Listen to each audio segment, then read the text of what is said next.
Siddaramaiah lucky lottery ಹೊಡೆದು ಬಿಟ್ಟ ಎಂಬ ಬಿಆರ್ ಪಾಟೀಲ್ ಹೇಳಿಕೆ ಸಂಬಂಧವಾಗಿ ಸಿಎಂ ಸಿದ್ದರಾಮಯ್ಯನವರು ಪ್ರತಿಕ್ರಿಯೆ ಕೊಟ್ಟಿದ್ದಾರೆ.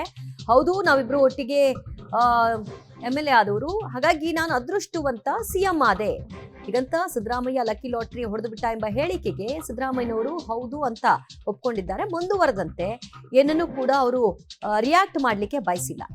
ಆದ್ರೆ ನಾನು ಅದೃಷ್ಟವಂತ, ನಾನು ಸಿಎಂ ಆಗಿದ್ದೀನಿ, ಅದರಲ್ಲಿ ತಪ್ಪಿಲ್ಲ, ನಿಜ ಹೇಳಿದ್ದಾರೆ ಅಂತ ಒಪ್ಕೊಂಡಿದ್ದಾರೆ. ನಾನು ಅವನು ಒಟ್ಟಿಗೆ ಶಾಸಕರಾದ್ವಿ, ನನಗೆ ಸಿಎಂ ಆಗುವಂತಹ ಅದೃಷ್ಟ ಆಯ್ತು, ನಾನು ಮುಖ್ಯಮಂತ್ರಿ ಆದೆ. ಅವರ ಹೇಳಿಕೆಯಲ್ಲಿ ತಪ್ಪೇನಿದೆ ಅಂತ ಪ್ರಶ್ನಿಸಿದ್ದಾರೆ ಸಿಎಂ.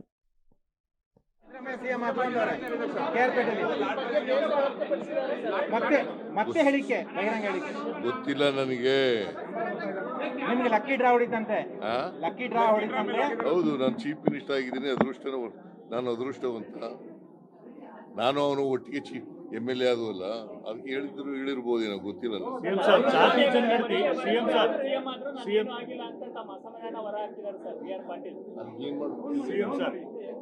ಏನ್ ಮಾಡ್ಲಯ್ಯ ನಾನು. ಮತ್ತಷ್ಟು ಅಪ್ಡೇಟ್ ಕೊಡ್ತಾರೆ ನಮ್ಮ ಪ್ರತಿನಿಧಿ ರೋಹಿತ್. ಬಿಆರ್ ಪಾಟೀಲ್ ಅವರ ಹೇಳಿಕೆಗೆ ಸಹಜವಾಗಿ ಮುಖ್ಯಮಂತ್ರಿಗಳಿಂದ ಇದಲ್ಲದೆ ಇನ್ನೇನು ನಿರೀಕ್ಷೆ ಮಾಡ್ಲಿಕ್ಕಾಗಲ್ಲ. ಬಹಿರಂಗವಾಗಿ ಅವ್ರೇನಾದ್ರೂ ಅಸಮಾಧಾನ ತೋರ್ಸಕ್ಕಾಗತ್ತಾ? ಅದನ್ನ ನಾವು ಆಕ್ಸೆಪ್ಟ್ ಮಾಡ್ಕೊಳ್ಬೇಕು. ಅದನ್ನೇ ಅವರು ಮಾಡಿದ ಹಾಗೆ ಕಾಣಿಸ್ತಾ ಇದೆ. ಬಟ್ ಬಿಆರ್ ಪಾಟೀಲ್ ಅವರು ಆಗಾಗ್ಗೆ ಪಕ್ಷಕ್ಕೆ ಮುಜುಗರ ತರುವಂತಹ ರೀತಿಯಲ್ಲಿ ಅವರ ನಡವಳಿಕೆಗಳು ಮುಂದುವರಿತಾ ಇದೆ. ಅದು ಸುರ್ಜೇವಾಲಾ ಭೇಟಿ ನಂತರವೂ ಕೂಡ ಇದು ಕಂಟಿನ್ಯೂ ಆಗ್ತಿದೆ.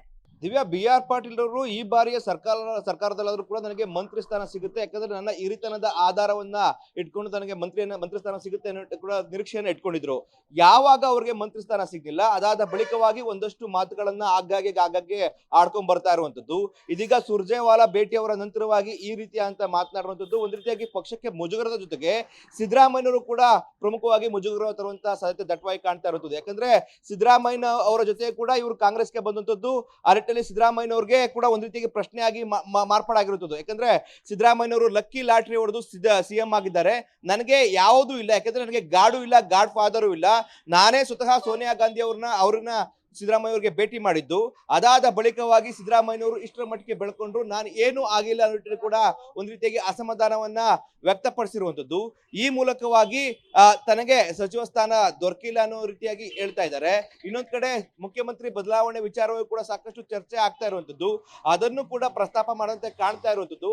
ಆಡಿಯೋದಲ್ಲಿ ಒಂದು ಮಾತನ್ನ ಬಳಸ್ತಾರೆ, ಮುಖ್ಯಮಂತ್ರಿ ಬದಲಾವಣೆ ವಿಚಾರವೂ ಕೂಡ ಹೈಕಮಾಂಡ್ ಮುಂದೆ ಇದೆ, ಅದು ಕೂಡ ಹೈಕಮಾಂಡ್ ನಿರ್ಧಾರ ಮಾಡುತ್ತೆ ಅಂತ ಕೂಡ ಹೇಳಿರುವಂತದ್ದು. ಎಲ್ಲೊಂದ್ ಕಡೆ ಸುರ್ಜೇವಾಲಾ ಅವರ ಬಳಿ 45 ನಿಮಿಷಗಳ ಕಾಲ ಏನು ಪಾಟೀಲ್ ರವರು ಏನ್ ಮಾತನಾಡಿದ್ದಾರೆ, ಆ ವೇಳೆಯಲ್ಲಿ ಏನು ಸಿಎಂ ಬದಲಾವಣೆ ವಿಚಾರ ಬಗ್ಗೆ ಕೂಡ ಮಾತನಾಡಿರುವಂತಹ ಸಾಧ್ಯತೆ ಕೂಡ ಇದೆ. ಯಾಕಂದ್ರೆ ಆಗಾಗ್ಗೆ ಒಂದಷ್ಟು ಸಚಿವರು ಸಿಎಂ ಬದಲಾವಣೆ ವಿಚಾರ ಬಗ್ಗೆ ಪ್ರಸ್ತಾಪ ಮಾಡಿದ್ರು. ಅದೇ ನಿಟ್ಟಿನಲ್ಲಿ ಕೂಡ ಬಿಆರ್ ಪಾಟೀಲ್ ಅವರು ಕೂಡ ಸುರ್ಜೇವಾಲಾ ಅವರು ಈ ಒಂದು ಪ್ರಶ್ನೆ ಕೇಳಿರುವಂತಹ ಸಾಧ್ಯತೆ ಇರುವಂತದ್ದು. ಅದೇ ನಿಟ್ಟಿನಲ್ಲಿ ಆ ಒಂದು ಪ್ರಶ್ನೆಯನ್ನು ಕೂಡ ಎತ್ತಿದ್ದಾರೆ.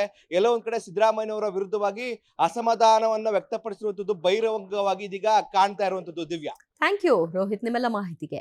ಓಕೆ, ಲಕ್ಕಿ ಲಾಟ್ರಿ ಸಿದ್ದರಾಮಯ್ಯನವರು ಸಿಎಂ ಆಗ್ಬಿಟ್ರು ಎಂಬ ಬಿಆರ್ ಪಾಟೀಲ್ ಹೇಳಿಕೆ ವಿಚಾರ ಯಾವ ರೀತಿಯಾದಂತಹ ಸ್ವರೂಪವನ್ನು ಪಡೆಯುತ್ತೆ ಕಾದು ನೋಡಬೇಕು. ಸಿದ್ದರಾಮಯ್ಯ ಲಕ್ಕಿ ಲಾಟ್ರಿ ಹೊಡೆದ್ಬಿಟ್ಟ, ಸಚಿವರಲ್ಲ ಸಿಎಂ ವಿರುದ್ಧವೂ ಕೂಡ ಬಿಆರ್ ಪಾಟೀಲ್ ಕೆಂಡ.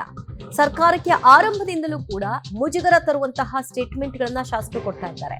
ಅಸಮಾಧಾನ ವಿಚಾರಕ್ಕೆ ಬೇಸರವನ್ನ ಸಹ ಹೊರ ಹಾಕ್ತಾ ಇದ್ದಾರೆ ಶಾಸಕರು. ಆಪ್ತ ಎಂಬ ಕಾರಣಕ್ಕೆ ಕರೆದು ಸಮಾಧಾನ ಮಾಡಿ ಎಲ್ಲವನ್ನೂ ಕೂಡ ಸರಿಪಡಿಸುವ ಮಾತುಗಳನ್ನಾಡಿದ್ರು ಸಿಎಂ. ಇದೀಗ ಸಿಎಂ ವಿರುದ್ಧವೇ ಮಾತನಾಡಿರುವಂತಹ ವಿಡಿಯೋ ಒಂದು ಹೊರಗೆ ಬಂದಿದೆ.